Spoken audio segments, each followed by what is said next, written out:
이 시간에도 이 예배 가운데 주님께 함께하여 주셔서 우리 모든 성도님들에게 은혜와 평강을 주시기를 주님의 이름으로 축복합니다. 아멘.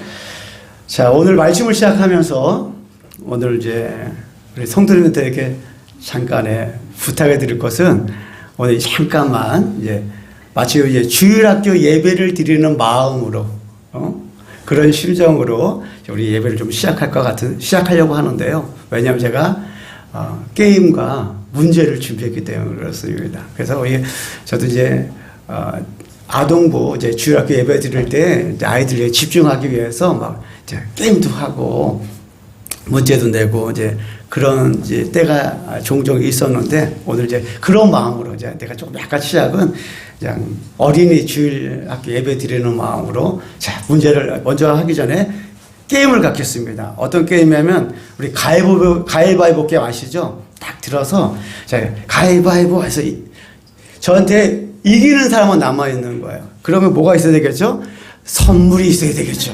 선물을 준비했습니다. 이 선물은 예배를 다 마치면 드릴 거예요. 그러니까 예배 다 끝나면 그분 기억했다가 예배 다 마치면은 선물을 줘야 돼요. 다 선물이 있습니다. 선물 준비했습니다. 이거 가위바위보 게임 이긴 사람, 이기신 분에게 드리는 선물이에요. 그래서 자, 제가 담임 목사를 이겨라 가위바위보 해가지고 지거나 비기는 사람 내려놓는 거예요. 사람이 많으니까 무조건 이기는 분만 남아있는 거예요. 자, 한번 연습을. 자, 손머리 위 손. 자, 담임 목사를 이겨라 가위바위보. 자, 이렇게 돼서 이거 연습인데 이거 주먹 찌는 분만 남아있는 거예요. 알겠죠? 어렵지 않죠? 그래서 가위라든지 이제 보자기를 내시고 다 내려놓는 거 주먹. 이제 아시겠죠? 이렇게 하는 겁니다. 연습 없어요. 자, 손머리 위. 자, 담임 목사를 이겨라 가위바위보. 자, 보자기만 남아주세요. 보자기만. 자, 다시 한번. 자, 담임 목사를 이겨라 가위바위보. 자, 가위 보자기 내려놓고 주먹만 남아요. 주먹만 남아 있어야 돼. 자, 담임 목사를 이겨라 가위바위보. 자, 가위만 남으세요. 가위 지금 3분 남았습니다. 예, 우리 연호수 남았어요? 연호수 권사님, 이영희 권사님, 우리 둘 남았습니다. 한 명 남았어요. 자, 담임 목사를 이겨라 가위바위보. 은율이, 예, 내려놓으세요. 은율이, 예, 이거, 예, 은율이 겁니다. 은율이 겁니다. 자, 첫 번째 게임을 했으니까 두 번째 이제 제가 문제를 낼 겁니다. 이제 문제를 잘 들으셔야 돼요. 근데 이 문제는 지난주 제가 누가복음 19장 중반부의 말씀을 전했어요. 말씀의 내용은 10문화의 비유였습니다. 어떤 주인이 왕위를 받으러 가기 전에 10명의 종들을 불러놓고 은하 하나씩을 줬습니다. 한 문화씩을 줬습니다. 그리고 돌아와서 그것을 정산하는 거였어요. 그래서 한 문화를 받은 자는 10문화를 남겨서 10골을 받았고, 한 문화 가지고 5문화를 남긴 자는 5골을 받았고, 근데 한 문화를 받은 자 중에 한 문화를 가져온 자는 그 주인으로부터 책망을 받았습니다. 자, 여기서 문제. 다 같이 다 들어야 되는 거 다 모든 분들에게입니다. 여기서 문제입니다. 지난주 오전 설교 제목이 무엇인가요? 끝까지 아름다워라. 예. 지난주 설교 제목이 뭐라고요? 끝까지 아름다워라. 선물 없죠?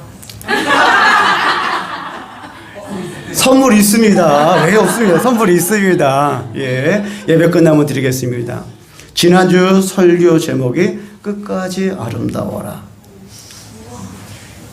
제가 오늘 이 설교를 준비하면서 지난주 말씀을 제가 다시 한번 소환하고 또 여러분 생각 가운데 환기시키는 이유가 있어요.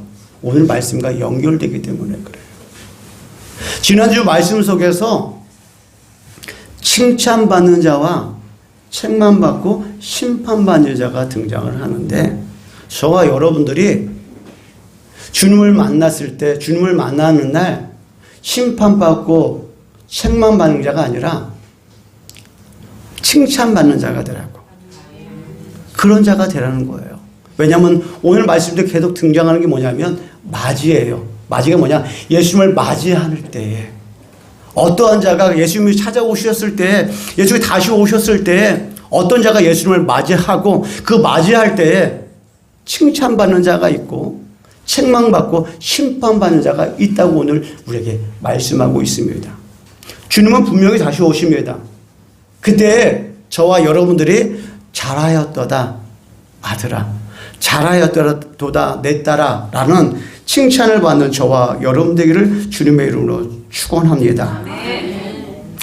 오늘 본문 말씀은 예수님께서 이제 예루살렘에 입성하시는 거예요. 뭐 입성하시죠? 마지막이에요. 어떻게 보면 예수님께서 이 땅에 살아계시는 기간이 이제 일주일 남았습니다. 7일 남은 그때 지금 예수님께서 예루살렘에 입성을 할 때 말씀이 기록되고 있습니다. 그때 먼저 제자들이 자신의 겉옷을 걷어서 예수님이 타고 가시는 그 어린 나귀 새끼의 안장에 올려줍니다. 예수님은 그 나귀 새끼를 타고 예루살렘에 입성을 하는데 예수님께서 예루살렘에 입성한다는 이야기, 예수님께서 예루살렘에 오셨다는 이야기를 듣고 그 예루살렘에 있는 사람들이 몰려 나와요. 남자들, 여자들, 뭐 어린 다 나옵니다. 그 여인들이 종려나무 가지까지 꺾고 막 흔듭니다. 막 찬양합니다. 주의 이름으로 오시는 왕이여 하늘에는 평화, 가장 높은 곳에는 영광이로다 라고 거기 모이는 사람들이 제자들과 사람들이 여인들이 아이들이 그 예수님을 보고 환영하는 거예요. 영광을 부르며 찬양을 하는 거예요. 그런데 갑자기 옆에 있던 바리새인들이 예수님을 향하여 말합니다. 여보시오, 예수 선생이시오, 지금 이 소리가 안 들립니까? 이 소리가 맞습니까? 당신은 부끄럽지 않습니까? 이런 찬양, 이런 경배를 받는 것이 당신이 맞습니까? 라고 바리새인들이 그 찬양한 소리를 멈추게 하라고, 시끄럽다고, 이 찬양은 받을 수 없다고 멈추라고 바리새인들이 예수님을 향하여 말하고 멈추라고 명령하듯 이야기합니다. 그때 예수님의 마음이 어떠셨을까요? 많이 아프셨을 것 같아요. 어떻게 보면 더욱더 예수님을 찬양하고 경배드려야 돼요. 예수님은 다른 분이 아니라 만왕의 왕이요 만주의 주로서 다른 사람이 그들을 위하여 그들을 구원하기 위해 오셨는데 더 찬양하고 더 영광을 돌려도 부족한 그 순간에 멈추라는 거예요. 시끄럽다는 거예요. 하지 말라는 거예요. 하지 못하게 하라는 거예요. 바리새인들이요. 그때 예수님께서 오늘 본문 가운데 있는 40절 말씀을 말씀하셔요. 한번 읽어보겠습니다. 시작.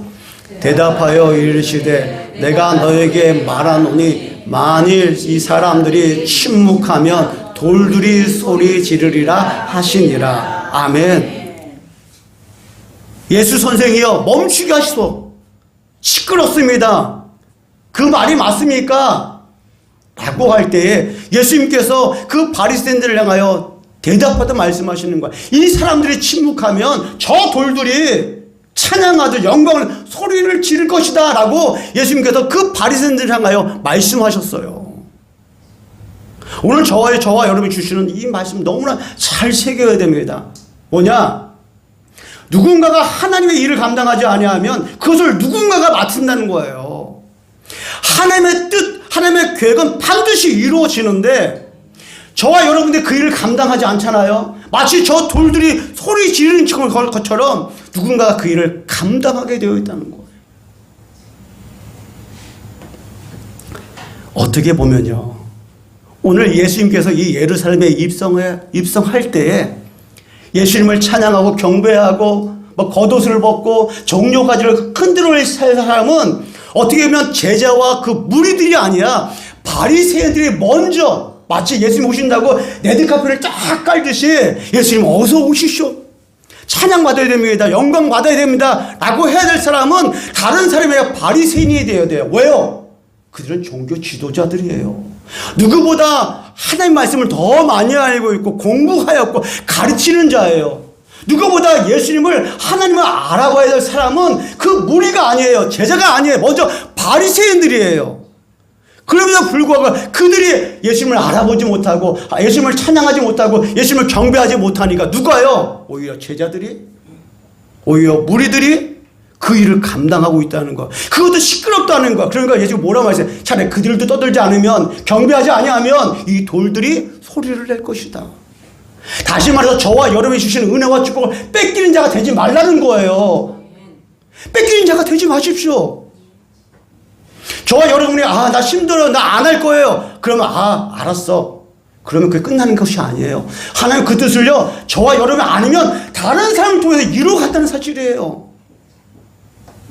저에게, 여러분들에게 주신 은혜가 있다면 그것을 뺏기는 자가 되어야 될까요? 남에게 줘야 될까요? 아니에요. 내 것으로 만들어야죠. 주님은 반드시 다시 오십니다. 주님을 맞이하는 자가 있어요.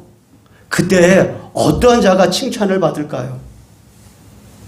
나에게 주신 은혜, 나에게 주신 사명, 나에게 주신 그 거룩한 직분을 뺏기는 자가 아니라 온전히 감당하는 자가, 예수님을 입성하실 때 찬양하고 경배하는 자와 같이 그런 자가 주님 예수님 오실 때 그 맞이할 때 칭찬과 면류관을 받는 줄로 믿습니다.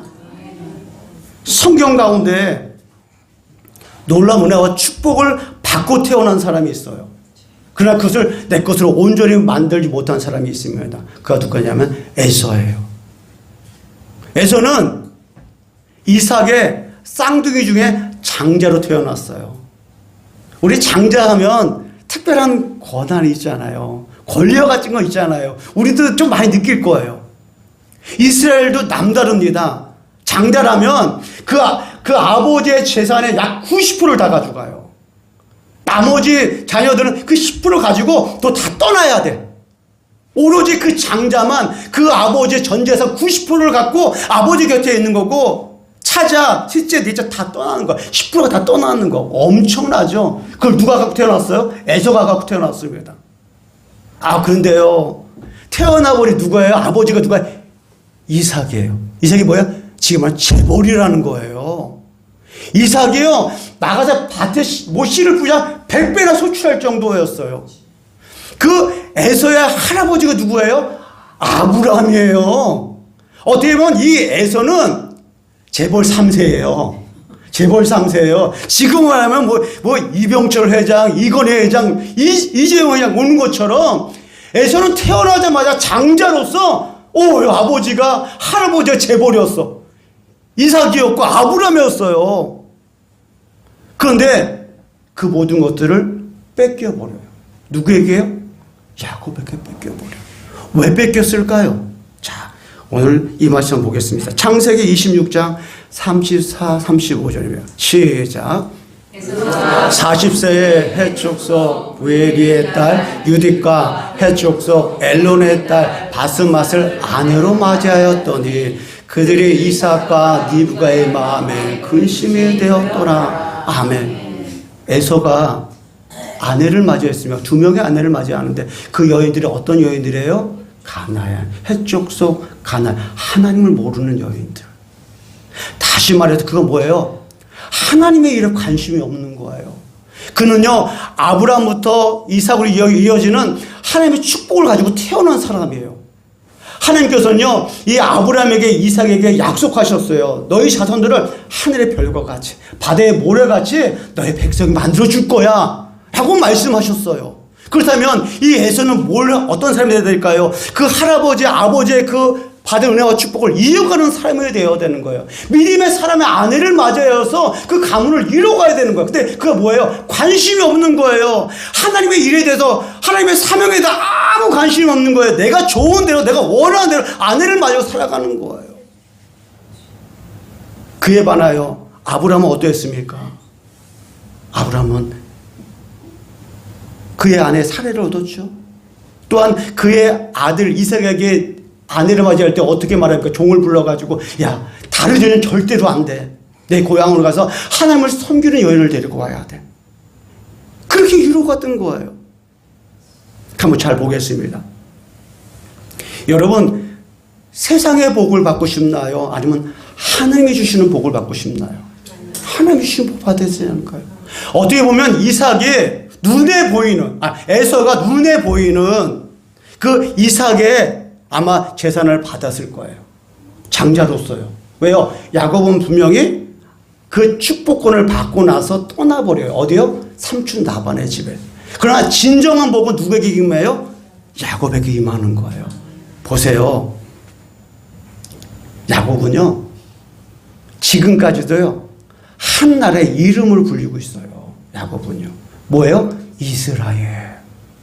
지금 이스라엘 나라의 그 이름은요, 사람의 이름이에요. 어떤 특정한 인물이 아니라 야곱의 이름이에요. 야곱이 그 삼촌 나발의 집에서 다시 돌아왔을 때 야곱강 나라에서 하나님 기도함으로 내가 너에게 새 이름을 주노라. 너 이제부터 야곱이 아니야. 너는 이스라엘이라 부르리라. 그 이름을 얻었어요. 그리고 그뿐이에요. 그 야곱 이스라엘 통하여 누가 오셔요? 만왕의 왕 만주의 주가 되시는 예수 그리스도가 그 가문에 나오는 거예요. 어떤 복을 받고 싶나요? 그 아버지의 재산? 클 수도 있죠. 그거 더 큰 복이 있었더라고요. 하나님이 주시는 복이에요. 왜요? 이 야곱은요, 하나님의 복을 위해서 가는 거예요. 하나님의 뜻을 이루어 가는 거예요. 근데 에서는 태어나자마자 정말 재벌 3세 같은 큰 은혜와 축복, 90%를 얻을 수 있는 은혜와 축복을 받았으면 불구하고 그럼 뺏기는 자가 되었어요. 왜요? 하나님의 일에 관심이 없었기 때문에. 저와 여러분에게 주신 귀한 직분, 귀한 사명이 있어요. 저와 여러분이 감당하지 않잖아요. 나 안 하겠다 하잖아요. 하나님 그래 알았어. 그 끝나는 것이 아니에요. 하나님 그 은혜와 축복을요, 다른 사람을 통해서 이루어간다는 거예요. 저는 교회에서 많이 봤습니다. 나 목사님 힘들어요. 그럼 나 못하겠어요. 끝내 목사님 목회자들은 설득하죠. 좀 이해를 구하고 해요. 근데 못하겠다 해요. 그럼 어떻게 될까요? 그럼 끝날까요? 아니에요. 하나님 그것을 옮기는 거예요. 그 직분을 다음에 맡기는 거예요. 그 사명을 다음에 맡기는 거예요. 그럼 내가 뭘 하는 거예요? 하나님의 은혜와 축복을 뺏기는 자가 되는 거예요. 이 야곱은 어땠습니까? 받고 태어난 자가 아닌데 어떻게 침노하는 거예요. 하나님 저거 받고 싶어요. 저 축복을 내 것으로 만들고 싶어요. 내 거 되고 싶어요. 저는 저와 여러분들이 이런 야곱과 같은 믿음이 되었으면 좋겠어요. 나는 갖지 못했을지라도, 나이가 없을지라도 하나님 저거 내가 갖고 싶어요. 주님을 맞이할 때, 주님 오셨을 때 지금 예수님께서 말씀하시는 거예요. 정말 예수님이 지금 예루살렘에 입성하였을 때에 예수님을 알아보고 예수님을 경배하고 마치 레드카펫을 깔듯이 예수님을 맞이할 사람은 그 무리가 아니라 바리새인이에요. 근데 그 바리새인은 오히려 예수님을 찬양하고 경배하는 것이 아니라 오히려 책망하듯 하지 말라는 거예요. 근데 예수님께서 말씀하시면 얘들이 잠잠하지 아니하면 돌들이 외칠 것이다. 돌들이 소리칠 거다라고 말씀하는 거예요. 사랑하는 성도 여러분, 저와 여러분들에게 하나님께서 무엇인가 맡기고 주었다면은 그건 엄청난 영광이에요. 하나님께 저와 여러분 뭐예요? 신뢰한다는 뜻이에요. 너무나 귀하다는 거예요. 우리는 일국의 대통령이 나를 불러도, 아니 나는 안 불러도 좋아. 일국의 대통령을 잠깐 만나서 손 악수만 해도 야 사진 찍어. 야 사진 찍어. 잘 찍어야 돼. 그럼 어떻게 해? 이렇게 크게 확대해서 집에다 딱 붙여놓잖아요. 일국의 왕이 나를 부르지 않고 스쳐 지나가서 손 악수하면 사진을 찍어도 그것도 영광이라고 생각하는데, 정말 저와 여러분이 만왕의 왕이라고 만주의 주라고 고백하는 주님과 하나님께서 저와 여러분에게 그 거룩한 일을 맡겼다고 하는데, 그럼 어떻게 생각할까요? 뺏기는 자가 되어야 될까요? 하나님 나 못해요. 나 안 할게요. 예. 그러면 하나님이 뭐라 할까요? 그래 알았다. 그걸 누군가 옮겨간다는 거예요. 뺏기는 자가 되지 말라는 거예요. 뺏기는 자가 되지 않기를 주님의 이름으로 축원합니다. 자, 예수님께서 이 예루살렘에 입성하는데 사람들이 막 모이니까 얼마나 시끄러워요. 찬양하고 경배하는데 지금 바리새인들이 선생이여, 그 떠드는 소리가 안 들립니까? 시끄러운 소리가 들리지 않습니까? 이 소리를 멈추게 해 주시옵소서. 라고 할 때 예수님 마음이 아팠을 거예요. 근데 이 아픈 마음이 끝난 게 아니에요. 또 아팠어요. 예수님께서 그 예루살렘에 입성해서 가장 먼저 간 곳이 있어요. 여러분들이 고향에 가면 가장 먼저 누굴 찾아가요? 부모님을 찾아가는 거예요. 예수님이 어디 가셨을까요? 제일 먼저요. 성전이에요. 예루살렘 성전을 가장 먼저 예수님께서 예루살렘 입성하자마자 다른 곳 안 가셨어요. 하나님이 계시다고 상징하는 하나님께 예배드리는 아버지가 계신 곳 성전에 찾아가요. 근데 마음이 아파요. 자, 보겠습니다. 자, 오늘 본문 가운데 46절입니다. 시작. 그들에게 이르시되 기록된 바 내 집은 기도하는 집이 되리라 하였거늘 너희는 강도의 속으로 만들었도다 하시니라. 아멘. 앞서서 바리새인들이 그 말을 함으로 인하여 예수님 마음이 조금 무겁고 아프셨는데 그것도 잠깐 더 큰 문제가 있네요. 나의 아버지 경배하는 그곳을 가니까 기도하는 집이 되어야 되는데 강도의 소굴이 되어 있는 거예요. 예수님 마음이 얼마나 아프셨을까요? 얼마나 아프셨을까요? 오늘 저와 여러분이 두 번째 주시는 말씀이에요. 뭐냐면 변질되지 말라는 거예요. 지금 이 예루살렘 성전이 하나님께 예배드리는 곳, 제사 드리는 곳에 이것이 뭐예요? 그 뜻과 용도와 모든 것이 뭐예요? 변질되었다는 거예요. 잘못되었다는 거예요.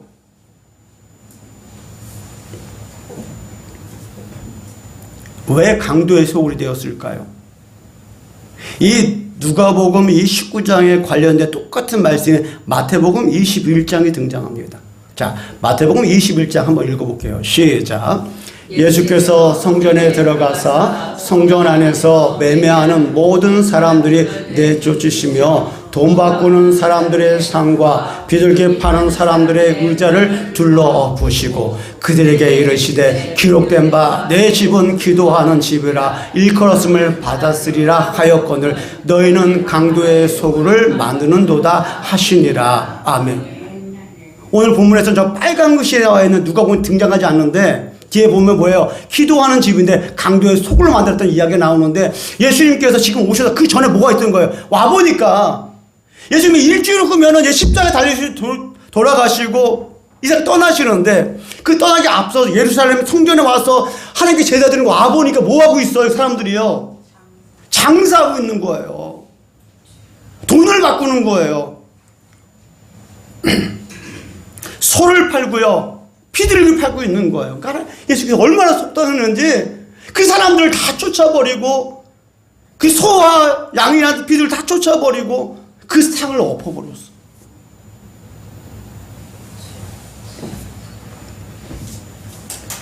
그 의미와 그 용도가 상실했다는 거예요. 변질되었다는 거예요. 저와 여러분의 믿음, 저와 여러분의 신앙이 변질되면 아니 될 줄로 믿습니다. 편하면 안 되는 거예요. 예수님 반드시 다시 오십니다. 다시 만날 거예요. 예수님께서 이 예루살렘에 입성했었을 때 무엇을 봤냐? 그들의 신앙과 믿음이 변질되어 있다는 거예요. 그 예루살렘 성전만 보아도 이것이 기도하는 집이 되어야 되는데 기도한 집이 아니라 뭐예요? 지금 강도의 소굴이 되어 있다는 거예요. 신약에서 가장 안타까운 사람이 누구일까요? 가룟 유다입니다. 가룟 유다가 대단한 사람이에요. 예수님에겐 12명의 제자들이 있는데 12명의 제자들은 대부분 다 촌동네에 살았어요. 지금 말하면 깡촌 같은데요. 갈릴리 깡촌입니다. 아들 깡촌이에요. 배우질 못했어요. 어부였어요. 그에 반하여 이 가룟 유다는요. 예루살렘 출신이에요. 예루살렘이라는 건 그 이스라엘의 수도예요. 수도는 뭐가 있어요?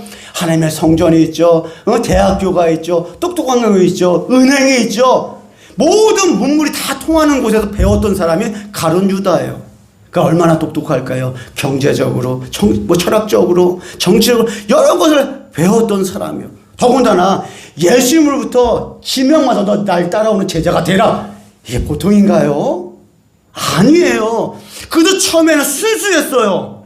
뜨거웠어요. 예수님 만나서 예수님 곁에서 정말 하나님의 자녀다운 삶을 살겠다고 하나님 말씀대로 살아가겠다는 그런 열망과 뜻을 가졌던 사람이 가룟 유다예요. 근데 그런 자가 어떻게 됐어요? 변질된 거예요. 자, 요한복음 12장 6절입니다. 시작. 이렇게 말하면 가난한 자들을 생각함이 아니요 그는 도둑이라 돈꾀를 맞고 거기 넣는 것을 훔쳐가미러라. 아멘. 그는 누구예요? 도둑이에요. 그가 누구예요? 가룟 유다예요. 가룟 유다가 처음부터 예수님 따라가면서 예수님 따라가면 많은 사람들이 헌금하니까 내가 그 헌금 계정을 맡아서 내가 저거 돈 써야지 라고 했을까? 아니에요. 그래서 처음엔 뜨거웠어요. 신실했어요. 예수님도 그것을 아셨던 거예요. 그래서 이 가룟 유다를 통하여 예수님께 제자를 삼으셔서 귀한 뜻을 이루어가려는 뜻이 예수님이 있었던 거예요. 근데 그가 어떻게 해야 돼요? 그 순수한 마음을 잃어간 거예요. 변질되었다는 거예요. 예루살렘 성전이 뭐 하는 곳이에요? 하나님께 예배드리는 곳이에요.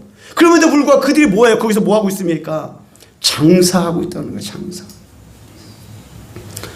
오늘 저와 여러분의 신앙과 저와 여러분의 믿음을 한번 점검해 보세요. 믿음이 있는 거 중요합니다. 그러나 더 중요한 것이 있어요.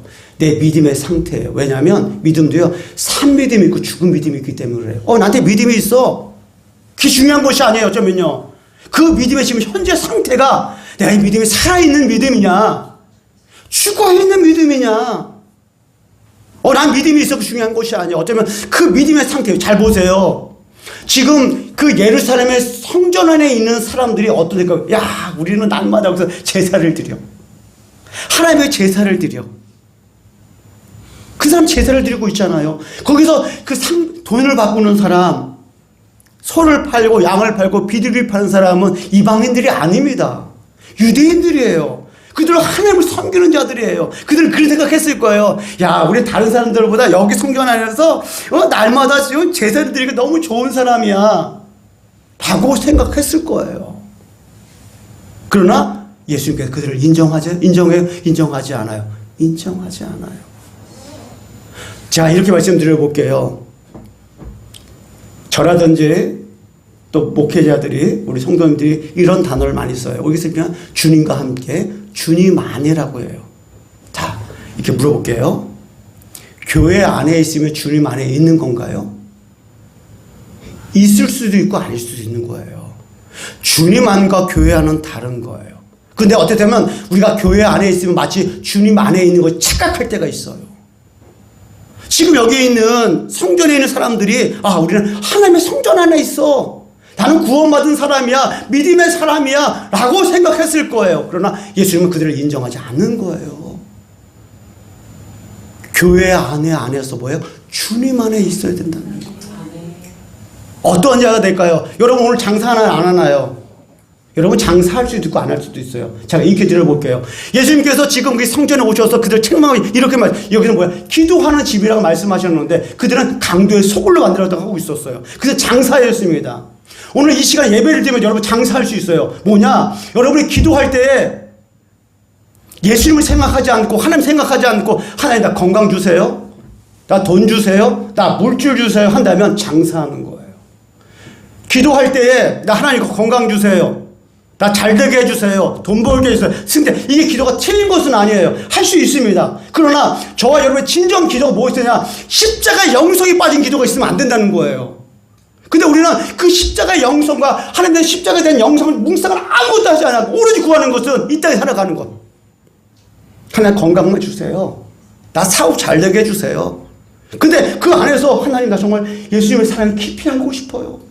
예수님이 이 땅에 오셔서 나를 위해서 그 피와 그 십자가에 대해서 내가 얼마나 기도하고 있는가. 여러분 그런 기도 있나요? 한번 기도 한번 점검해 보세요. 내 집은 기도의 집이라고 말씀하시는데 강도의 속을 만들 수 있는 것은 저와 여러분들이 그 진정한 십자가의 의미와 그 사랑을 깨닫고 하는 내가 말씀대로 살아갈게요. 예수님께서 나를 위해 십자가를 흘리셨고 나를 십자가를 치셨는데 나는 그런 것 아무것도 없는데 오로지 하나님의 건강, 나 물질, 나 자녀의 평강, 그것이 틀렸다는 것이 아니에요. 그 기도와 함께 우리의 영성과 십자가 영성에 대한 묵상과 기도가 있어야 되는데 그런 게 다 빠져버리면 저와 여러분들 어떤 믿음이면 산 믿음에 점점점 죽어가는 믿음이 될 수 있다는 거예요. 성전이라는 것은 지금 말하면 교회라고 똑같지는 않습니다. 그러나 우리가 약간 그 의미를 담아온다면 틀리지는 않을 거예요. 저와 여러분이 하나님 앞에 지금 예배를 드려요. 예배를 드리면도 불구하고 지금 세상의 것을 구한다면 어차피 점점점 우리도 강도의 속으로 만들어 가고 있을지도 모르겠습니다.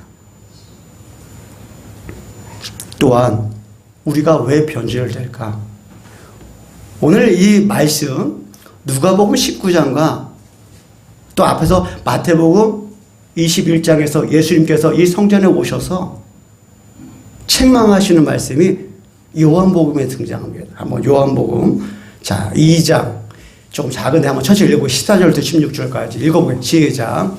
성전 안에서 소와 양과 비둘기 파는 사람들과 또 그 사람들이 앉아있는 것을 보시고 노끈으로 채찍을 만드사 양이나 소를 다 성전에서 내쫓으시고 돈 바꾸는 사람들의 돈을 쏟으시며 상을 엎으시고 비둘기 파는 사람들에게 이르시되 이것을 여기서 가져가라. 내 아버지의 집으로 장사하는 집을 만들지 말라 하시니. 아멘.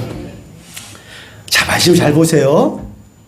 지금 오늘 본문 가운데 있는 누가복음 19장 또 앞에서 마태복음 21장 제가 소개하면서 말씀을 전했어요. 그리고 지금 보니까 또 요한복음에 등장합니다. 근데 이 말씀이 똑같은 것 같은데 다른 것이 분명히 하나가 있어요. 뭘까요? 말씀의 내용은 똑같은 것 같아요. 힌트를 하나 주겠습니다. 요한복음 2장이라는 거예요. 뭐가 다를까요? 시간이에요, 시간. 지금 앞서서 누가복음 19장과 마태복음 21장은 예수님께서 공생의 3년간 마지막 때 일어난 일이고 이거는 공생이 처음 일어난 일이라는 거예요. 다시 말해서 다시 왔음에도 불구하고 그들이 여전히 뭐예요? 창사하고 있었다는 사실이에요. 변하지 않고 있었다는 사실이에요. 저와 여러분의 말씀을 듣고 예배를 듣고 변하지 않는다면 변질되게 되어 있다는 거예요. 똑같은 말씀이 아니에요. 똑같은 내용 같을지라도 시간이 달라요. 요한복음 2장 예수의 공생을 시작한 처음이에요. 처음 할 때 시작하면서 성전에 와보니까 그들이 뭐하고 장사하고 있는 거예요. 돈을 바꾸고 양을 팔고 소를 팔고 피를 팔고 있을 때 예수님께서 노끈을 가지고 그걸 다 쫓으시면서 엎어버리셨어요. 그리고 3년 후에 다시 또 오신 거예요. 오셨더니 그들이 여전히 지금도 돈을 팔고 있는 거예요. 저와 여러분의 신앙이 이렇다면 변질되고 되어오는 거예요. 저와 여러분들 변질되는 신앙에 대해서는 안 될 줄로 믿습니다. 변화되는 신앙이 되십시오. 하나님의 말씀을 주의 은혜로 하나님께 원하시는 신앙으로 우리가 아름답게 변화되어야 되지 하나님께 말하자면 변질되면 안 되는 거예요. 저와 여러분들이요 가만히 있잖아요. 물도 가만히 있으면 어떻게 썩은 것처럼 저와 여러분 신앙들 날마다 예수님의 말씀으로 기도로 우리가 새로워져야 되는데 새로워하지 않고 가만히 있잖아요. 그럼 저렇게 되는 거예요. 나의 잘못 나의 부족함을 날마다 회개하도 변화가야 되지. 아유, 난 어쩔 수 없어. 난 그런 거야. 오늘도 내일도 그렇게 가잖아요. 그 똑같은 거예요. 예수님 찾아왔자 3년을 똑같이 그들 뭐예요? 지금 장사하고 있다는 거예요. 오늘 예수님께서 예루살렘에 입성하실 때 마음이 너무나 아프셨어요. 잠잠하라고. 와보니까 기도의 집이 아니라 강도의 소굴을 만들었어요. 분명하죠. 우리 예수님 다시 오실까요? 안 오실까요? 오셔요. 오셔요. 그때 누군가가 맞이해야 돼. 맞이할 때 저와 여러분들이 있는 자리에서 다 하지 아니하면요 그 은혜와 축복이 옮겨지는 거예요. 저는 오늘 이 말씀을 통하여 뺏기는 자가 되지 않았으면 좋겠습니다. 나에게 주신 분, 나에게 주신 사명을 누군가에게 뺏겨서 은혜와 축복을 뺏기지 않았으면 좋겠어요. 차라리 에서가 아니라 야곱이 되십시오. 차라리 내가 없는 거 하나님 다 못하지만 나는 아주 저 하고 싶어요. 하나님을 내 것을 만들면 어떨까요? 차라리 나에게 임한 것도 감당하기 쉽진 않지만 더 하나님 나 더 사모해요. 저 더 갖고 싶어요. 저게 주세요. 주실 줄로 믿습니다. 주실 줄로 믿습니다. 그리고 변절되는 신앙이 아니라 변화되는 신앙이 되십시오. 그러기 위해서는요 기도할 때에 우리 이 땅에서만 구하는 것이 아니라 나의 믿음을 위해서, 나의 영성을 위해서, 십자가를 위해서 묵상하십시오. 그러면요, 변질이 아니라 변화가 될 줄로 믿습니다. 주님 오시는 날까지, 주님을 만나는 그 날까지 우리의 믿음의 신앙이 우리가 아름답게 변화되고 나에게 주신 직분 이상으로 더 잘 감당함을 인하여 주님 만나는 날, 잘하였다 내 아들아, 잘하였도다 내 딸들아 라는 은혜와 축복을 받는 저와 여러분 되기를 주님의 이름으로 축원합니다. 아멘. 기도하겠습니다.